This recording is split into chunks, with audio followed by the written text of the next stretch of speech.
Kalau you tanya orang bukan Islam, macam mana nak bezakan Tuhan dan ciptaannya? Berarti, apa ciri-ciri Tuhan? Apa ciri-ciri ciptaan? Kalau you tanya non-Muslim, percayalah, non-Muslim ini majoriti semuanya tak mampu nak jawab. Tahu kenapa?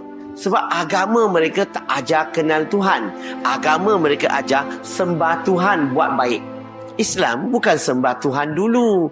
Islam kenal Tuhan dulu. Boleh bezakan Tuhan dan ciptaannya dulu. Kalau kita boleh bezakanlah, barulah kita menolak ciptaan Tuhan. Kita nak abdikan diri kepada pencipta. Betul ke tak betul? Baru boleh jadi la ilaha illallah. So tanya non-Muslim, biasanya mereka kata tak tahu. So kita bantu dia, kita tanya fitrah dia.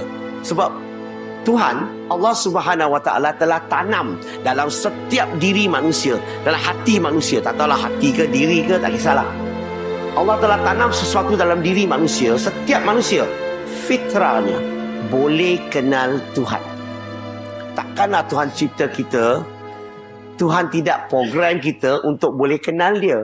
Takkanlah Tuhan cipta kita, dia tak program kita supaya kita boleh bezakan siapa Tuhan, siapa ciptaan. Dan kalau kita tanya fitrah manusia, fitrah tanya aja, dia boleh kenal Tuhan. Contoh-contoh, kalau tanya dia, Acong, you rasa-rasalah, itu Tuhan kekal selama-lamanya ke tak kekal selama-lamanya? Apa jawapan kita biasa akan dapat? Dia akan kata Tuhan kekal selama-lamanya. Yang tak kekal tu ciptaan. Bagi contoh, manusia lah tak kekal. Lagi, binatang pun tak kekal. Tumbuh-tumbuhan pun tak kekal. Nampak tak? Dia boleh beza tak sekarang? Ciri-ciri yang pertama, dia boleh beza. Tanya yang kedua, Tuhan ada permulaan, ada akhir ke? Ataupun tak ada permulaan, tak ada akhir? Kekal selama-lamanya maksudnya tiada permulaan, tiada akhir. Ciptaan ada permulaan, ada akhir. Berarti apa-apa yang ada permulaan, ada akhir, lahir dan akan mati, dia tak mungkin boleh jadi Tuhan, dia ciptaan. Soalan ketiga, Tuhan ni terikat tak kepada masa, ruang dan jisim? Tuhan terikat tak kepada masa? Tuhan tak terikat kepada masa, tidak terikat kepada ruang, tidak terikat kepada jisim. Ciptaan terikat.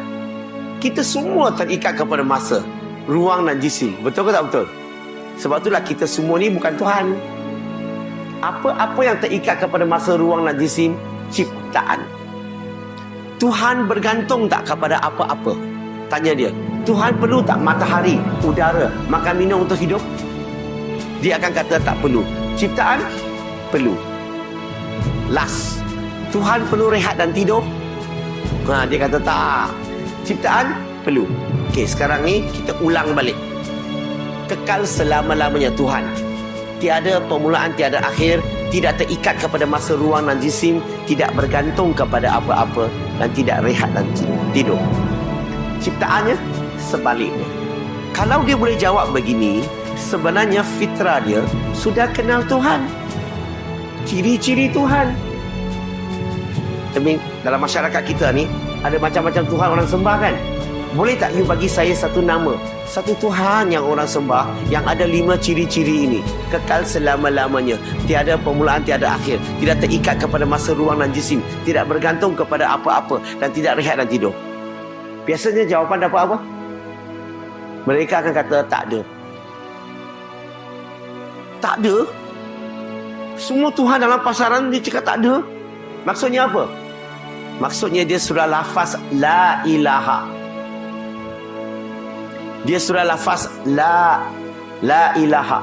Dia telah menolak semua Tuhan dalam pasaran. Tak ada satu pun mempunyai ciri-ciri ketuhanan.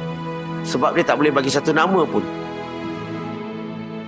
Tanya dia, ada tak mana-mana kitab di dunia sebut tentang ciri-ciri Tuhan sedemikian?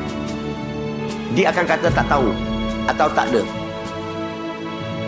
Dan cakap dengan dia, saya terjumpa ada satu kitab sebut, namanya Al-Baqarah, ayat 255.